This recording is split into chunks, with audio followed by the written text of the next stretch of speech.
Football made simple. Become great at your craft by finding ways to make it simple for those around you. This is the Coaching 101 podcast hosted by Find a Way Productions with your co-host, Daniel Chamberlain and Kenny Simpson.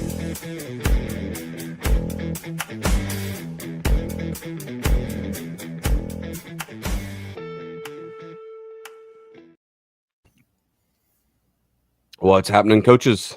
This is the Coaching 101 podcast. I am Daniel Chamberlain. That is Kenny Simpson. We're finding out on the fly here. So I'm sure some of you have noticed that Cloudflare is down today, which means Twitter screwed up. If you're an AI I use Motion Schedule. It's like an AI schedule thing. It's down. ChatGPT is down. There's lots of stuff that's just not working on the internet this morning. So if you're not seeing this live on Twitter, hopefully you're seeing the replay. But it looks like we're good on Facebook and YouTube. So hopefully you guys can enjoy the show live with us this morning. If you are on Twitter, let us know when it comes up, and that way we'll just have an idea that things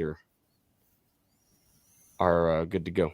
Anyway, Kenny, it is round 2 of the playoffs? Is that right? You guys put y'all had a very successful Friday night, going on to the next phase, huh?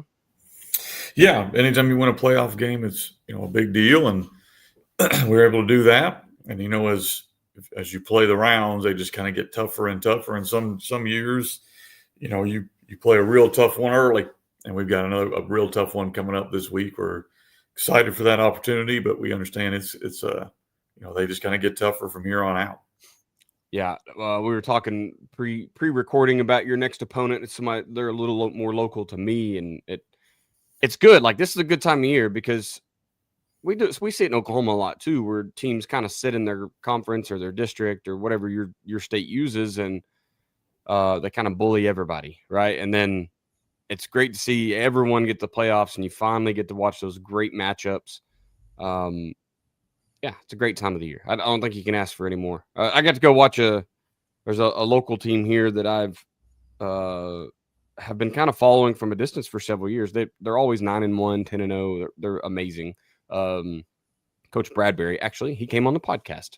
We did an episode with him last season.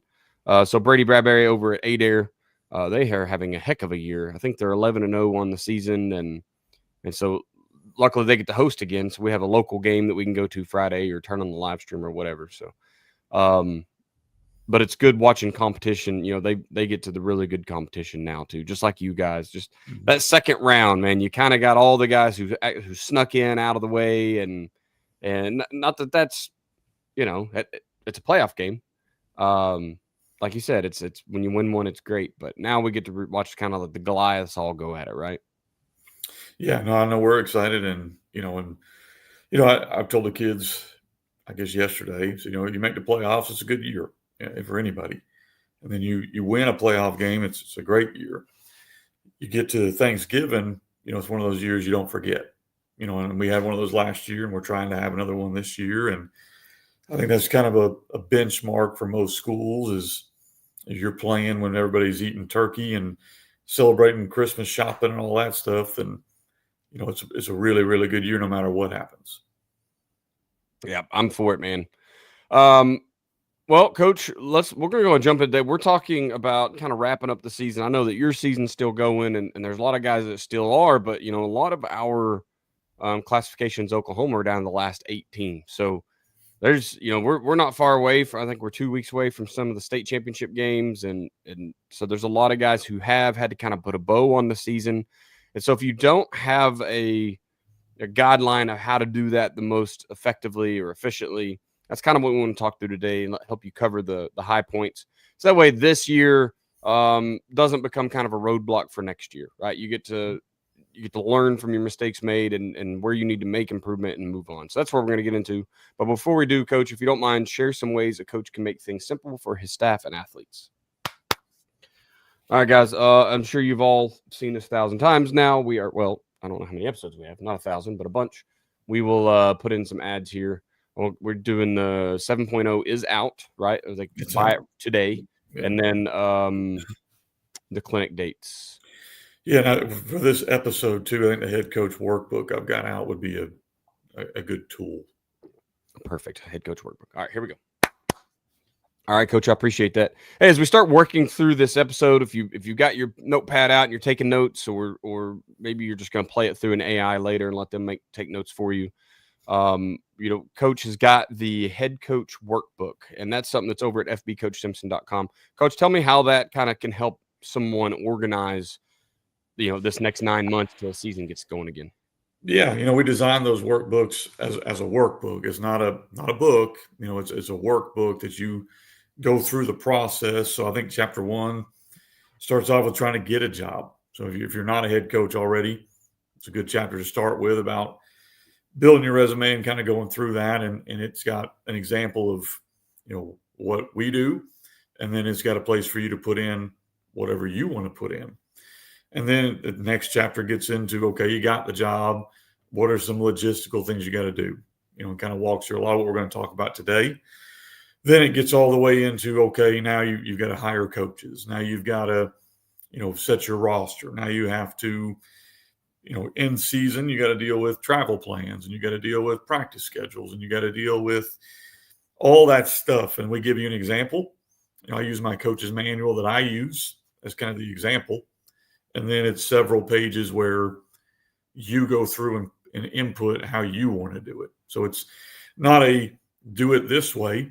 We do give an example, but it's more of a tool for you to walk through a lot of stuff we're going to talk about today, and a lot of the stuff you're going to have to deal with throughout the year as a head coach. Yeah, I like it. Anytime you can help someone organize, I feel like that's one of the things we lack right now is just organization as a whole, in a lot of these football groups. So anytime you can organize your thoughts and especially start prioritizing things you need to fix or work on, man, that just makes life so much easier. Awesome. Remind you guys, check out Ace Sports. You can email mark.bridges@acesports.com. Talk to Mark.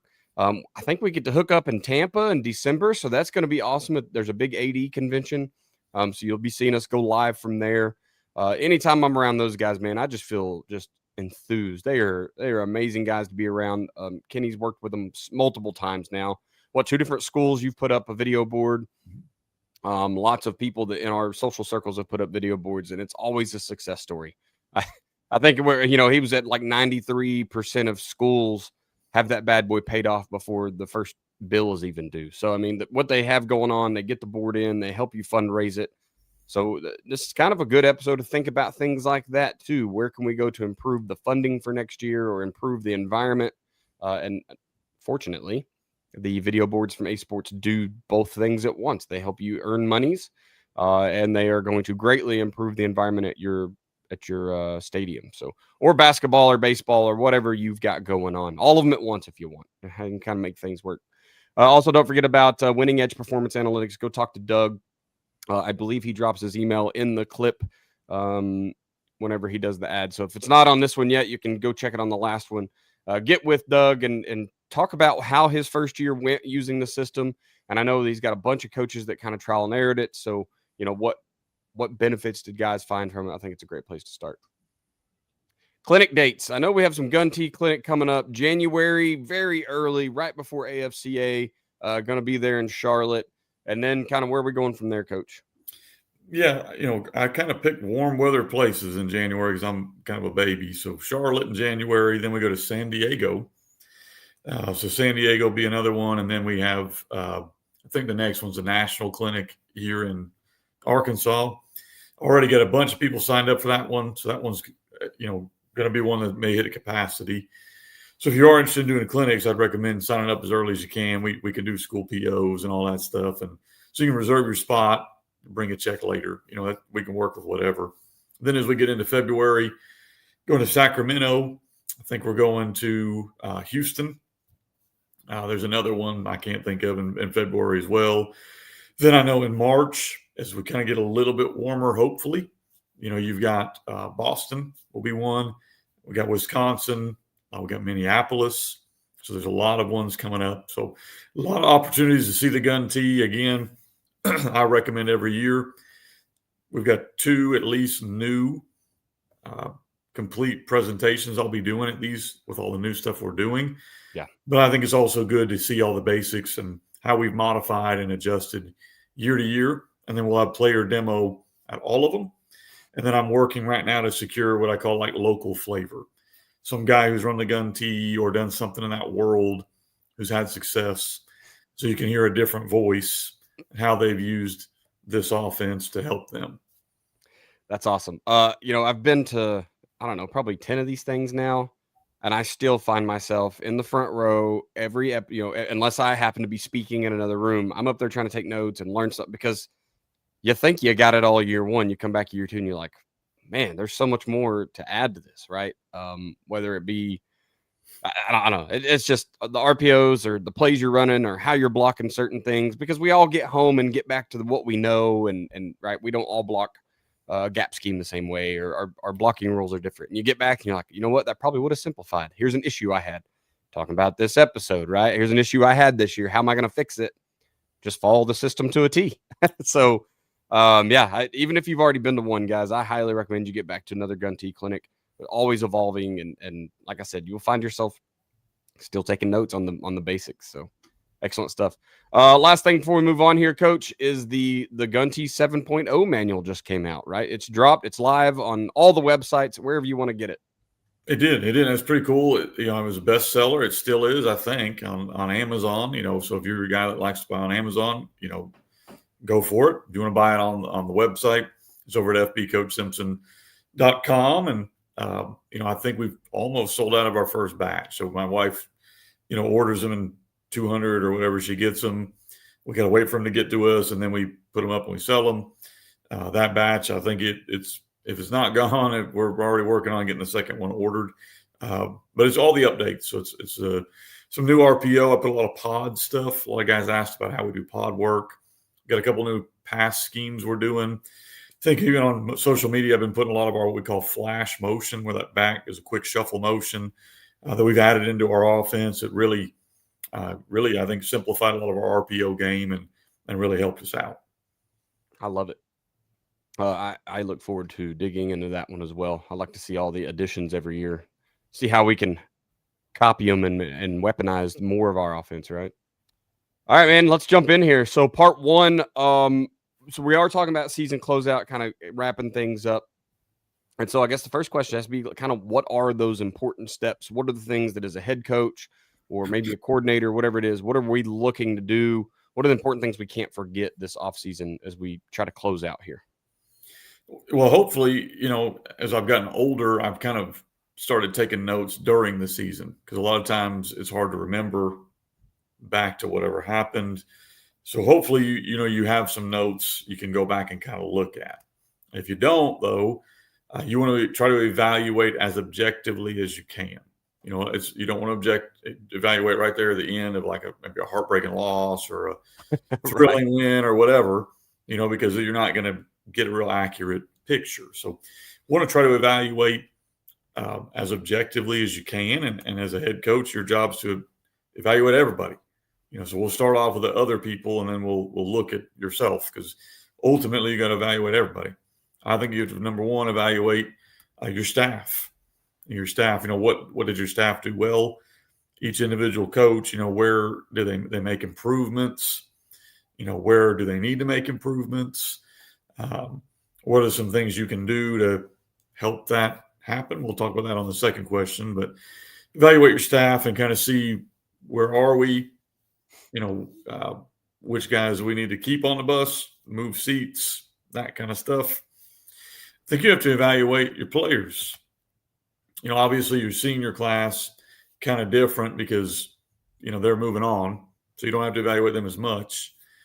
But you do have to evaluate what's coming. The guys you're getting back. Which guys are ready to take bigger roles, which guys played big roles, which guys are on the verge. We kind of put our guys in different categories of, with this guy's going to start, we need him to be a really good player for us. This guy, we just need him to be a starter for us. And then these guys, we need to see if they're ready to play, to get on the field, to step on the field. Can they be a special teams guy? There's always surprises throughout the offseason, but you pretty much know at the end of the season which category these guys go in and how can we help them get to where they need to get. Not just playing ability, that's obviously one thing, but also issues. This guy struggled with composure. This guy needs to get faster. This guy needs to get stronger. This guy needs, what more football reps, whatever it might be. These are things these guys need, and we're going to help provide that for them. And then next question we'll talk about, actually sitting down and doing that. Yeah. I think as a coach, you need to evaluate your situation, your admin. Are they supporting you in ways you need them to support you? Are there things that could be better that maybe you have not communicated to them that you need? It's always a two-way street. It's easy to just blame admin or admin blame a coach, but it's usually always a two-way street. Usually, rarely, especially if they hired you, does your admin want a coach to fail?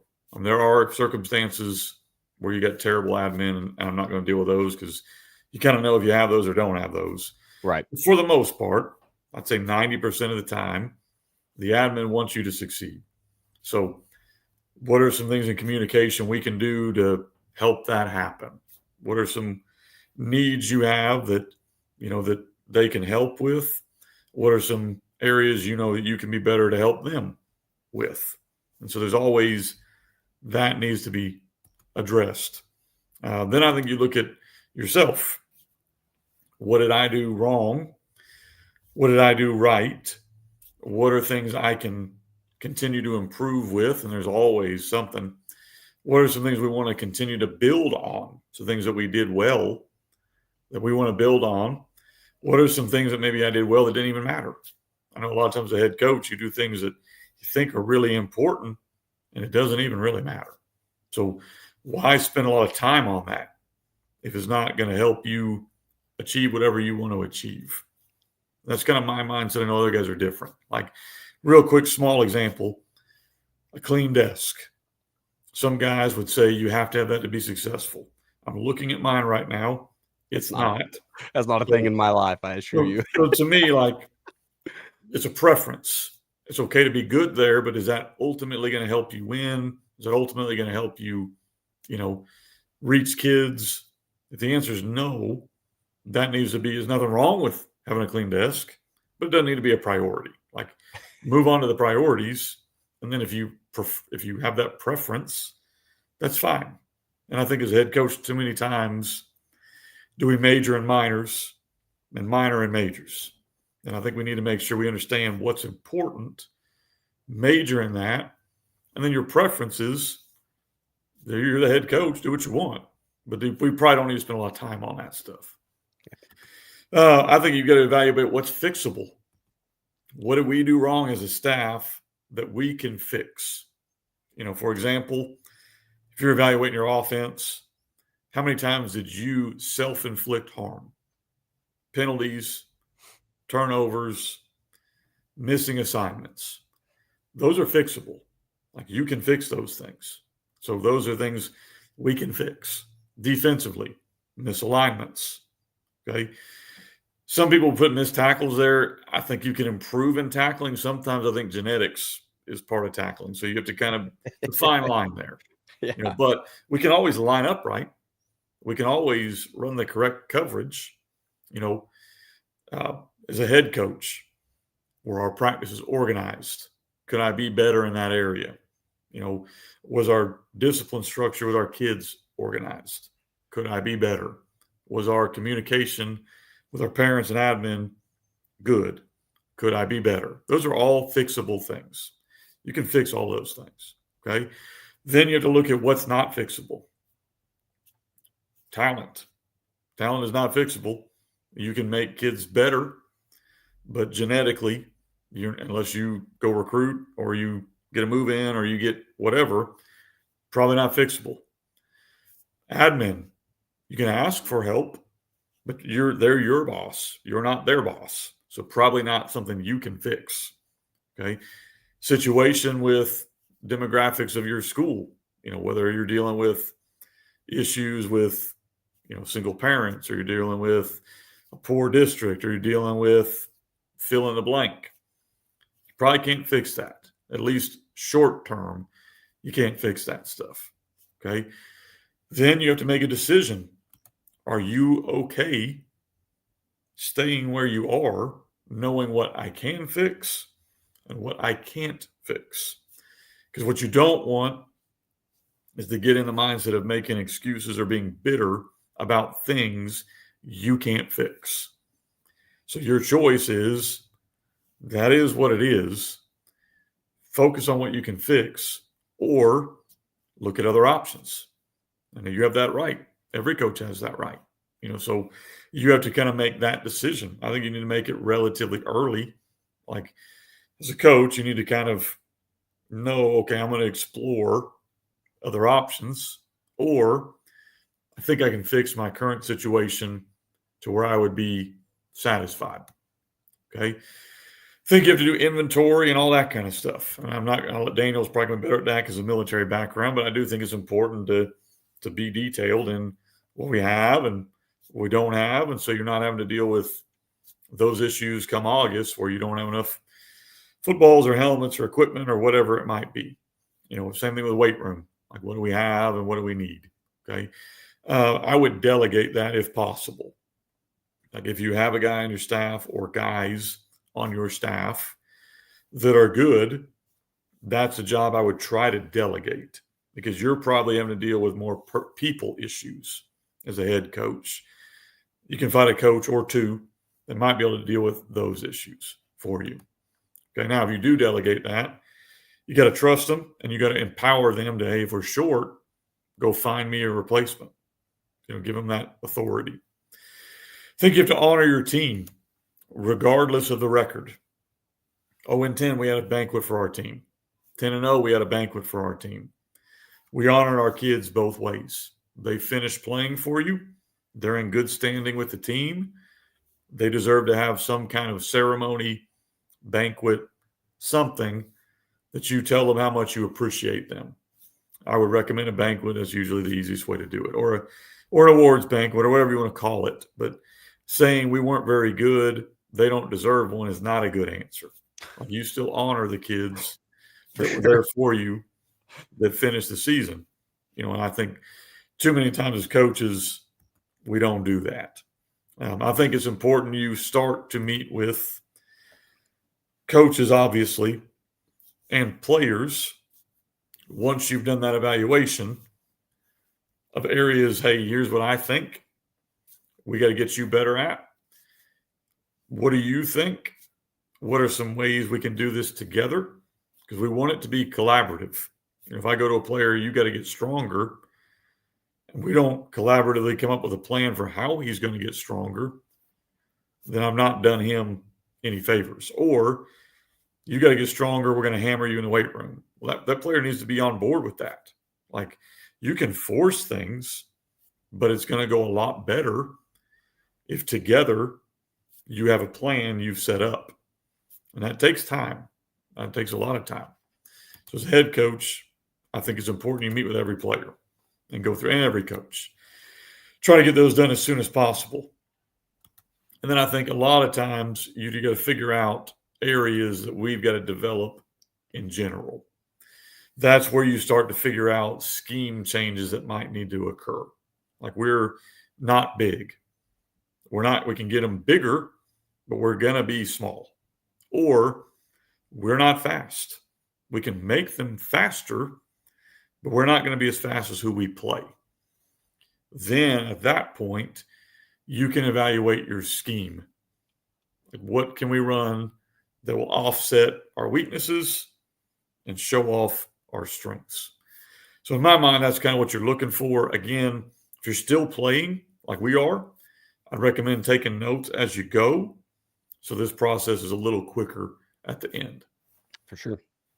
Yeah, I think it's you can't get through 15, 20 weeks of this. However, I don't know how many weeks everybody gets to practice, and if you go through the postseason quite a while, it's gonna be hard to recall all the things that you thought, man, I wish I had whatever that thing is, right? So it is really good to just take those notes.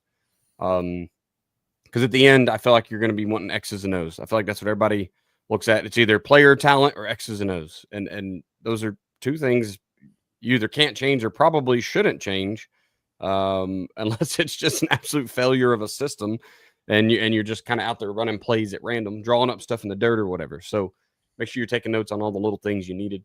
I just have a couple here. The big one is just where can we focus our attention this year to improve the program overall, and that might be working with admin to get in a video board, or maybe turf is the thing you need to turn your program around. I doubt it. I'm still a huge fan of old grass fields. Give me like a 50-yard practice turf field, and I'd probably be happy. Just I don't want to be covered in dust and in late August because there's no grass left or whatever. So on that note, I don't want to interrupt you too much, Dana, but on that note, one quick tip I'd give young coaches is there's 2 times you ask for big things like that. Number 1 is the honeymoon period when you just got the job. And number 2 is after you've had the most successful year they've had in a while. Like, you don't want to go in and ask for that 2-8. right. But honeymoon period, just got the job, or we just showed some success, community's excited. That's when you go ask for that stuff. I love it. Yep, that's great points. If there's something like that, I'm not a big sleds and gimmicky stuff on the field. I know, last year that tetrapod tackling dummy thing came out, and everybody on the planet had to have one. If something makes your job that much easier because you're lacking in coaches, by all means, get you a thing. If it isn't out there on Friday nights, I'm not big on those things. I'm not a big sled guy or hoops or what. Practice football fundamentals, like it's a piece of the game is kind of my mentality. But if you think something like that might help you, if you need to stand on the back of a 5-man sled and watch your offensive line push you around, by all means, find that piece. You know what I mean? This is the time to start looking who's getting rid of one, prioritizing with your admin. Hey, this is where, as we close out this year and work into next year, as those funds are kind of being managed, this is where we want to prioritize our focus or whatever. So those are good. You had mentioned earlier, Kenny, about, hey, maybe it's time to pull the plug here. Maybe you have an admin that's just not supportive, or whatever you're trying to put in at the school is just not working. I don't think you leave all these lessons learned behind, right? Even if you're going to change schools, whether you got fired, you're quitting, you're taking a new job, I think you have to take all this with you. About the only piece that doesn't travel is the kids and the coaches, right? But even then, you still know a type of coach. Hey, I need a more organized guy on special teams. I need a more vocal guy as a coordinator or whatever, because maybe you're just overrunning your other coaches right now, and you need somebody that's going to stand up and say, like, no, we need to do it this way. I don't know. So take those notes, take those lessons learned with you, and kind of instill that at your new school. Leaving a school is no reason to not learn from this season, I guess is what I'm really trying to say. Sure, you're going to have another group of kids, but they all have the same. They're high school kids, right? Some are a little faster, some are a little tougher, some a little stronger. But all in all, you're going to have to put kids in the slots that they best fit. So don't forget those lessons learned. Jumping to part 2 here, what are the benefits to kind of doing this closeout of our program? Well, to me, I mean, the more you do now, the better setup you're going to have for the future. I think you do inventory good now, you're going to thank yourself later. The more you can get done before you get into heavy off season, the better off you're going to be. The more organized you can be, the better off things are going to run. I think that's number 1. Number 2, I think it helps you decide. Can I fix this? Like, can I fix the issues I want to fix? As a coach or anybody, you got options.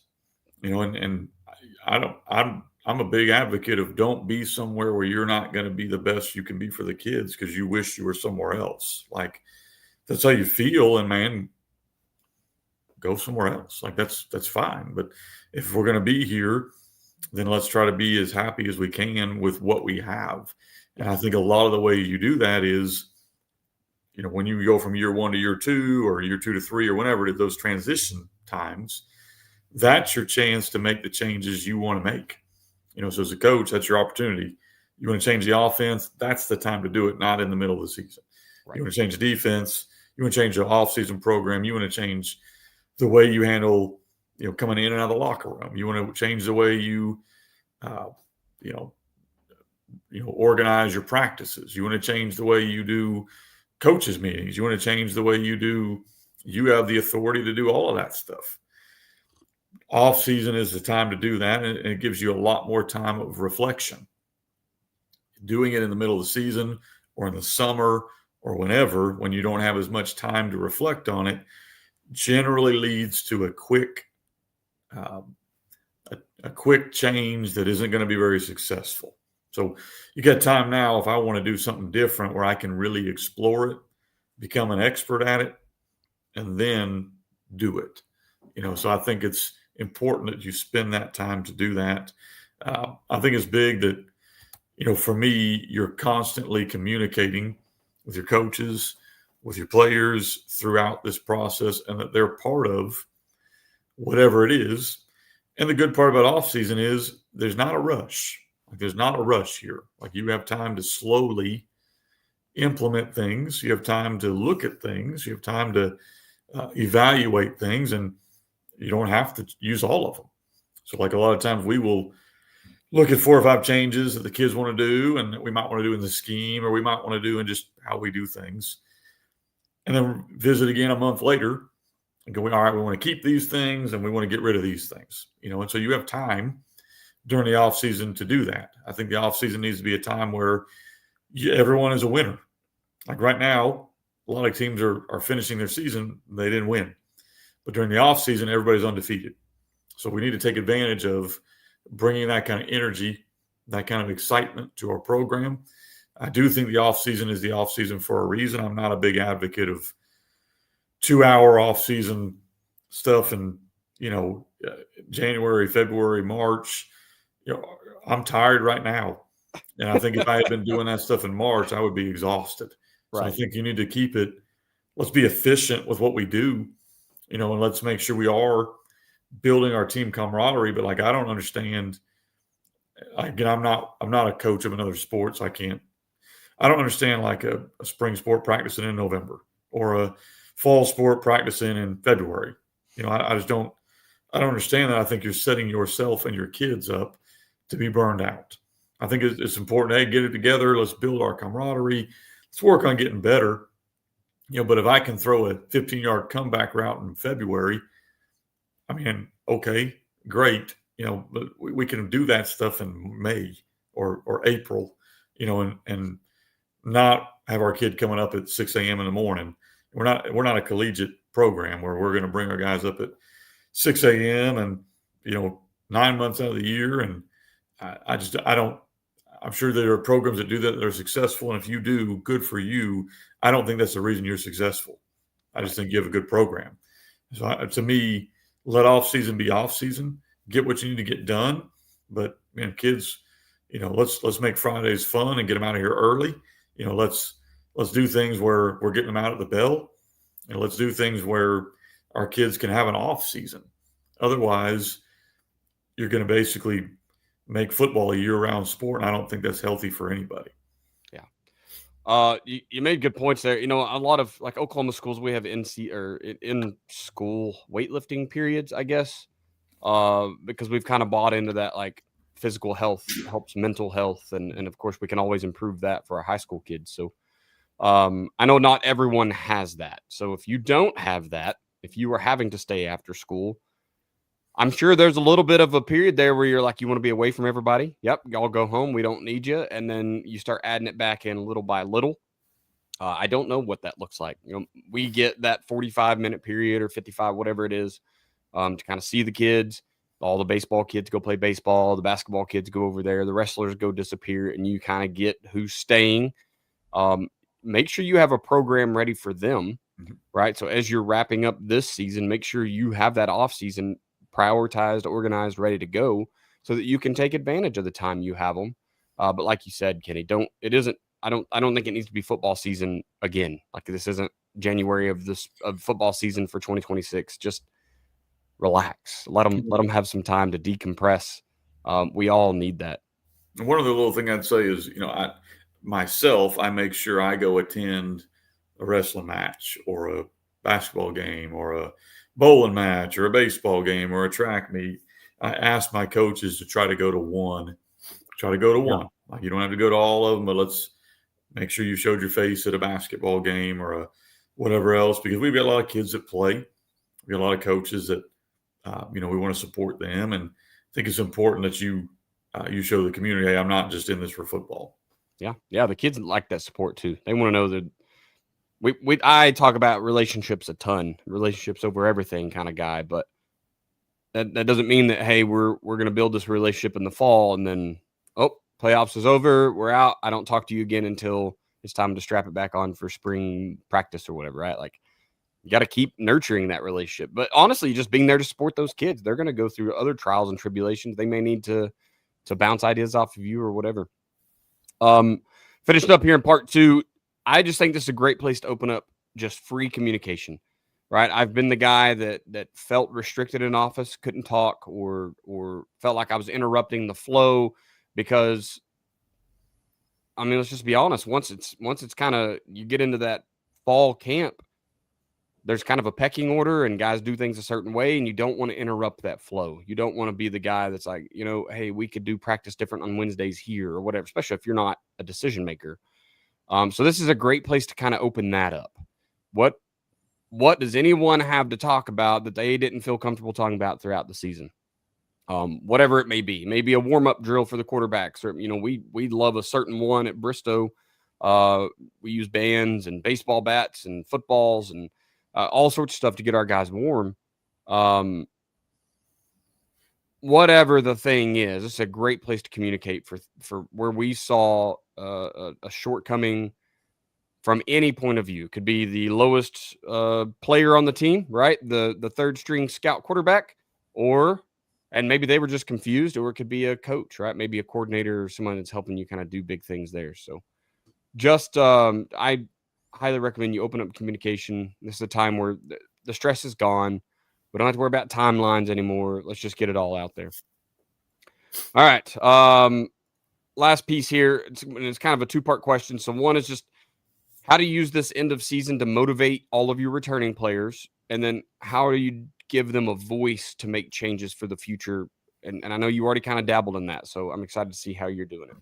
Yeah, and I would talk about coaches in that same question, Daniel. I think everybody's got to, like you said, have a voice of what you're doing. I think, one, let's deal with coaches first, and we'll go to players. So coaches wise, I think you've got to, for me, I like to have my coaches present.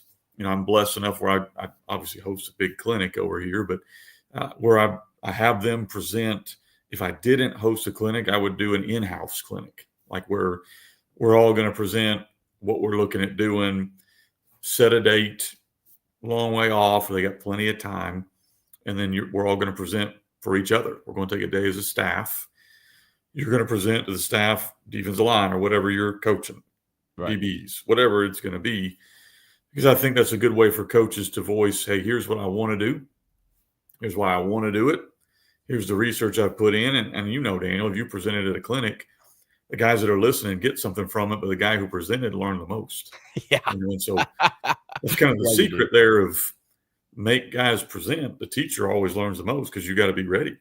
And so we would do a lot of that with our coaches, and I'm willing to listen to anything if you've put time, effort, thought into it. If you're coming to me, that you had this idea yesterday and you haven't really done a lot of, I'm not going to be as open to listening to that. And so I think that's one way to kind of approach that as a head coach is, hey, present to me what changes you want to make. Present to me what drills you want to do, whatever that might look like. And we'll do this. Everybody's together. We'll do it together. We'll question each other and we'll work together. So I would do that with coaches. On players, you do it with film. You pull up film. Set a playlist. Here's the plays where you struggled at X, Y, or Z. Maybe it's an offensive lineman getting beat across his face, so we got to work on our footwork and our speed. Maybe it's an offensive lineman getting, just blown up. We got to get you stronger. Maybe it's a quarterback. We're half a second late on our reads. Our footwork's not set. Whatever it might be. Back up what you tell them with film. Like back up where you can show them exactly what you're talking about. Then we can come to an agreement. Yeah, we do need to get better at whatever this might be. Then we can set a plan of how we're going to do that. I think that's important, that you don't just tell kids, hey, here's where you struggled. I can show you. Now, some of them it'll be obvious. Like they'll know I'm 145 pounds. I got to get stronger. Probably don't need film of that, you know. But the other ones, we want to show them film of, hey, here's the little things we can do. Hopefully, you've been doing that all year, so it's not a shock to them. So a lot of times, you've already shown them the film. So now we can just move forward. But I think it's important you address areas we got to get better and areas we were pretty good. And here's how I want to build off of that. You know, and I think that creates kind of a cohesive opportunity for them to express as a quarterback, why was I late on my reads? Well, coach, I didn't understand how you were teaching this. Right. Why was I getting blown up as a tackle? Well, I thought you wanted me to sit back, you know, whatever.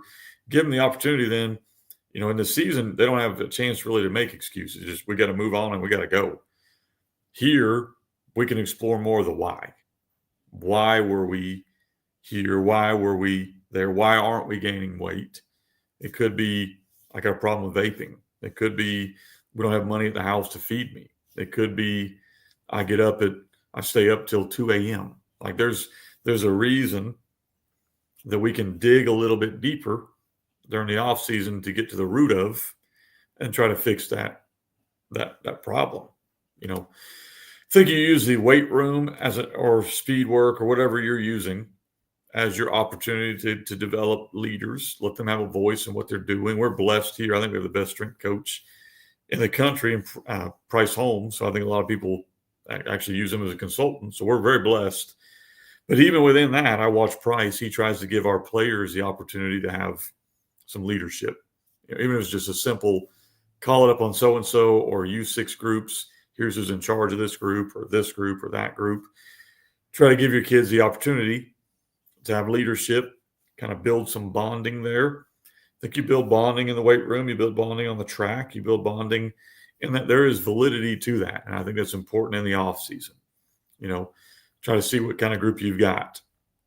I think you try to meet with people and see who can develop and be, hey, up front, hey, you're going to be a senior this year. You got to do this stuff. You know, we need your help with X, Y, or Z. You're going to be a junior or you're going to be a sophomore we think is going to play. That puts another level of expectation on you and kind of work through that. Then I do the same thing with coaches. You know, which coach is wanting to move up? Which coach is wanting more responsibility? Which coach can I ask to do more because they want to do more? Which coaches, you know, are comfortable where they are? Nothing wrong with either scenario, but it will impact some of my decisions. Like I've got 2 or 3 coaches that, hey, they're cool being a position coach and they're good with that. We need those guys. But I'm probably not going to our admin trying to get them more money or taking them on clinics because they're comfortable where they are. These other guys that, hey, we're wanting to move up. We're getting after it. This is my passion. This is the number one thing I want to do. I'm going to fight for those guys a little more on, hey, we need to take these guys and give them some more tools. Be that, let's go to a clinic. Or be that, let's find some extra money for this guy to do help with the weight room. Or find some extra money to be a coordinator. Or whatever that might be. Doesn't mean I value one over the other. But the guys who are putting more into it, I'm going to put more into. And that's just kind of a natural deal. You need both guys. You need both. I'm not trying to diminish guys that want to just be a position coach because you need those guys. But the guys I've got wanting to kind of climb up the ladder, we need to put more resources into those guys because they'll use those resources more. Yep, I agree. The guys that are kind of showing that want, that the lifelong learners, the guys who are trying to improve, it's so much easier to get them on board to go to a clinic, or, you know, you're sacrificing a little bit of time, right? Anytime you're learning something, you've got to sacrifice time. So it's hard to force people into that position, right? If they want to be there, it's a heck of a lot easier. So, you know, I just want to make sure that, like, guys are closing out their season with, I think you should do some kind of questionnaire or interviews. And I think it's a great place to let kids have a voice. You know, coaches, of course, as well. I feel like coaches are a little more vocal. We're more apt to just tell you, hey, I think we should add some type of concept here, or we should read this guy or block this way, whatever it is. Maybe it's inside zone versus duo conversation. I don't know, whatever you're doing. But kids may feel like they shouldn't speak up to the coaches because the coach is supposed to have everything figured out.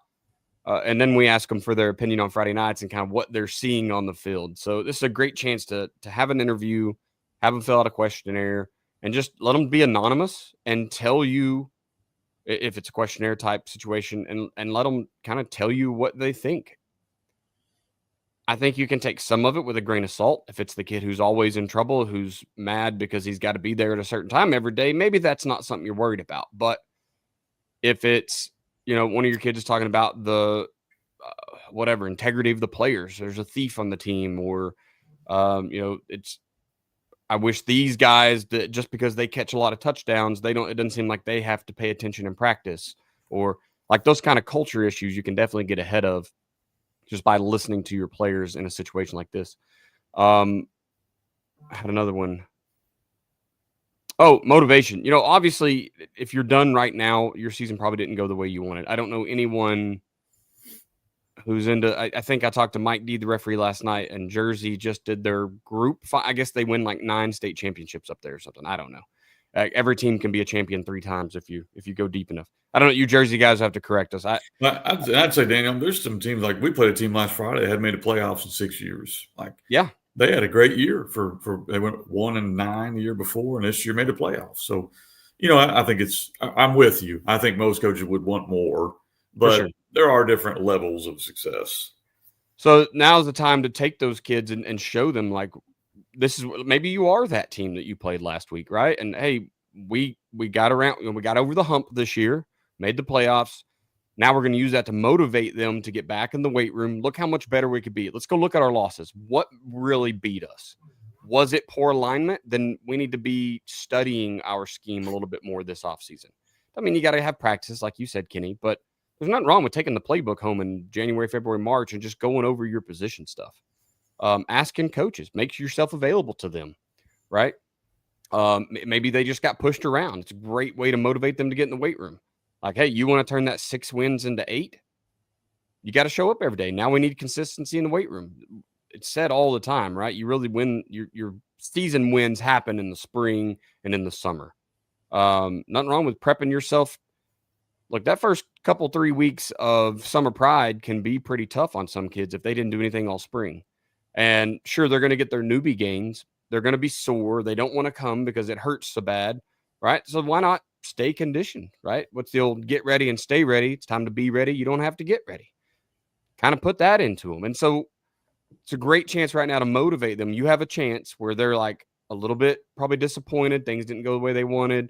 Or like you said, Kenny, now they've got a little taste of success. How do we get more of that?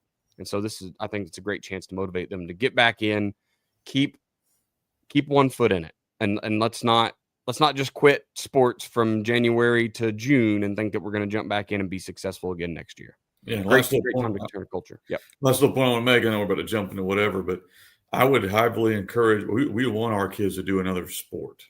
Like, we kind of go out of our way to encourage, almost force, but encourage something else. Like, I'm not a big fan of, even if they're in the weight room every day, I want them competing. Like, whether that's at the track meet, basketball gym, baseball field, whatever, I think it's valuable those kids continue to compete, and get after it. Some of them, it just is not going to happen just because maybe body type. They go through shot put, but that's really probably about it. Yeah. But the more competition, the more competitive our guys can be, I think the better. Yeah, I agree. Sweet, man. I think we kind of checked all the boxes here today on wrapping up a season. I'm sure there's a ton more we didn't cover. If you guys are listening, if you're live, post in the comments. If you've got other things that you're doing that you've seen be successful, if you're listening to the replay of this later on the actual podcast, tag us on Twitter. We are at Coaching 101 Pod, I believe. Tag us on there. Just what are you doing to keep your kids motivated, keep your coaches in it, without over, kind of worried about that burnout type stuff. Let's jump to our what not to do as a coach, and it's kind of just that, right? Don't let this season be a hurdle to getting started next season. Make sure that we kind of get on the expressway, on the freeway here, starting now with your organization. We didn't talk about jerseys and all that stuff so much today. Like, you need to do a good inventory because, you know, we talked fundraising a touch, but the number one fundraiser, stop losing money. Quit letting your $100 footballs walk out because every senior thinks they need to take a football home with them, right? Buy them a cheap one, a commemorative one, get their name printed on it, and send them home. But quit letting all of your stuff walk away. Get the helmets back, get them all conditioned, do all the things you need to do to take care of your inventory. We didn't go too much into that, but don't get into next June and all of a sudden you can't find the footballs or you can't find the kicking tees and you got to go buy new ones. Your practice jerseys weren't put up, or a load of laundry, God forbid, didn't get washed, and now we're dealing with that 6 months later. Whatever it is, just get all the hurdles out of the way now. So next year's a very easy restart. So just take that time, close out the season, learn your lessons, and move on. Real quick, thank you for our sponsors, Ace Sports. Remember Mark Bridges over at mark.bridges@acesports.com. You can hit him up. They've added a lot more regional reps this year. There's a lot of big movement going on. So there is probably a rep in your area if you were looking to even just have a discussion. Look, calling Mark or emailing Mark or getting the rep to your school to talk to you.